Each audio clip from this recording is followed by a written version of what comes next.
Welcome back to my Dragon from Start to Finish series.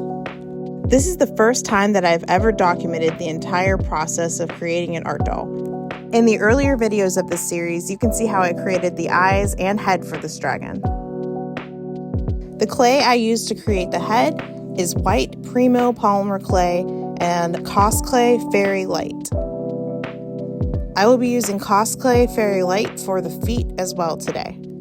Cosclay is my favorite clay to use for feet because it's flexible and very easy to work with, especially the softer varieties like the Fairy Light. The only problem with it is that it's a little bit sticky, so that it can kind of like smush throughout the process, and you'll see throughout this entire video that I have to go back and fix areas that have been deformed and smushed over time as I'm working with the piece. And now we're on to the front foot of the dragon. I'm only going to be doing one foot in this video because they each take about 45 minutes to an hour to make, it turns out. I've never actually timed myself sculpting before, and this was an interesting way to do that. And yeah, each foot takes about 45 minutes, about exactly. It's kind of interesting. So yeah, there's a lot of hours that goes into this. Making art dolls is very much a trust the process situation. It is so hard to visualize what they're actually going to look like until they're done, especially for somebody that's on the outside looking in. Like for me, I have it in my head. I know what it's going to look like, but sometimes even I am starting to lose faith. Like, is this really going to be how I want it? I don't know. Because part of the process of making the feet, they end up just looking like gecko feet or sometimes human hands. And it's just me kind of fighting against the gecko hands the whole time. But there's a reason that I make the ends of the toes so thick. And we'll get there eventually, but sometimes even I have to remind myself why they look so thick on the end. It just makes me think of gecko pads. I don't like it. It doesn't look very dragony at all, does it? But yeah, it's very satisfying to watch this video back and see the foot actually take form. And this is actually more of a hand because this is the front foot of the dragon. So it's actually really a hand. So I'm giving it sort of a thumb situation. I like to do 5 toes on my original dragons because I don't know, most lizards have 5 toes, so it just feels right that they would have 5 toes. I do use human hands as references a lot for making dragon feet because I don't know, why not?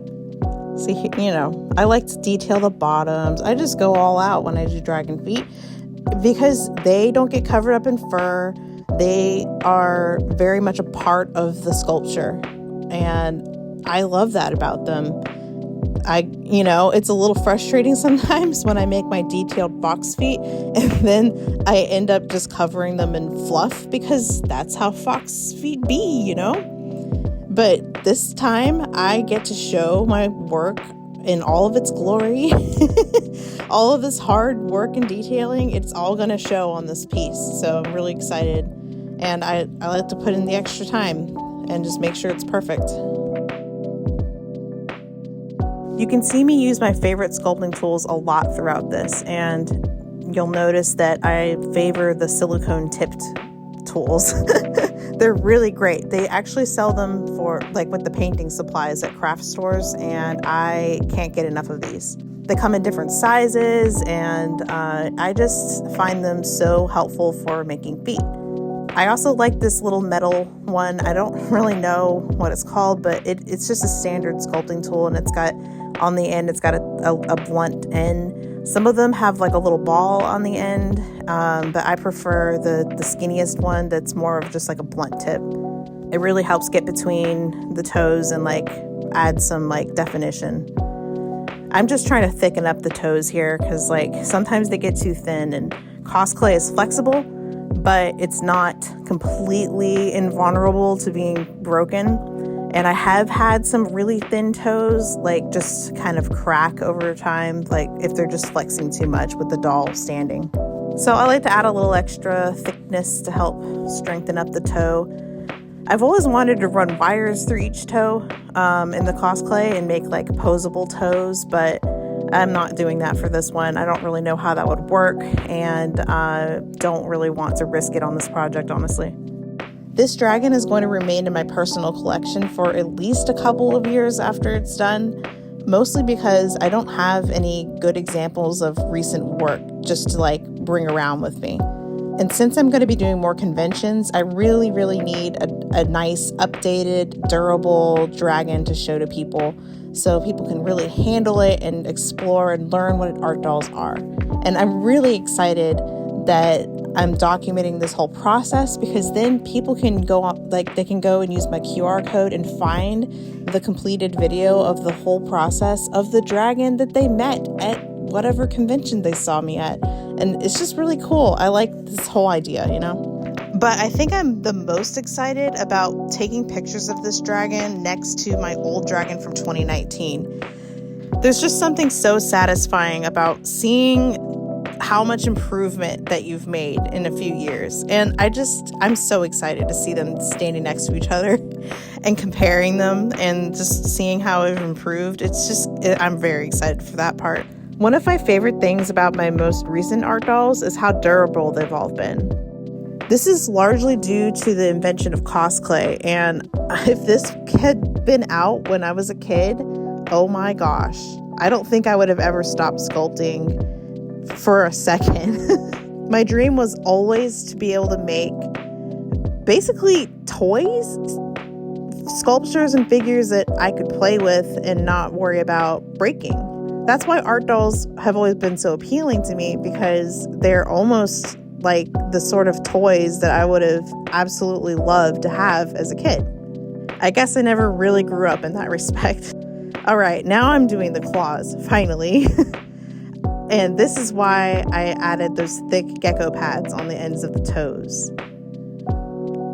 There's really nothing to it. All I do is just use that extra pad on the end and form the claw.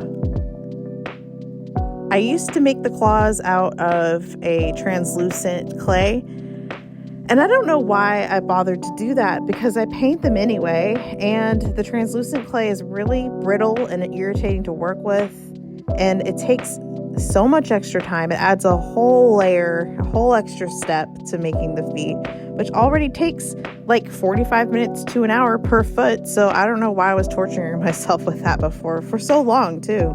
Now I just make them out of cosplay because they don't break when they're made out of cosplay. Before, I was always having toenails breaking off and had to replace them with epoxy, and it was just a whole thing. And now I don't have any toenails, no claws, nothing breaks anymore. Thank you, cosplay. And this is not sponsored, by the way. I just really like cosplay. Sorry. Now that the foot is pretty much done, it's time to do the texture. And this is one of my favorite parts, and I have a secret special tool for this. Yep, it's a ballpoint pen.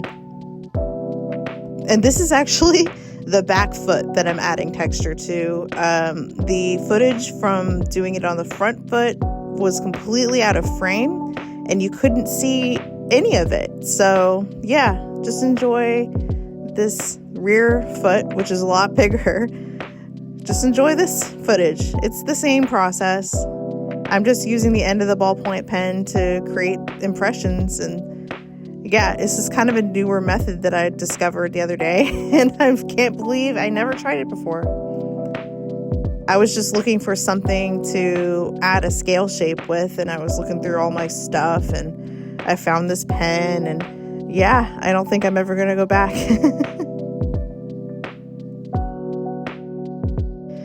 And here is the finished product. I think it looks pretty good. It's always fun to make dragon feet because they have so much personality, and it really pulls the whole thing together. It looks very cute with the face too, which I like. And here I have one front foot and one back foot done.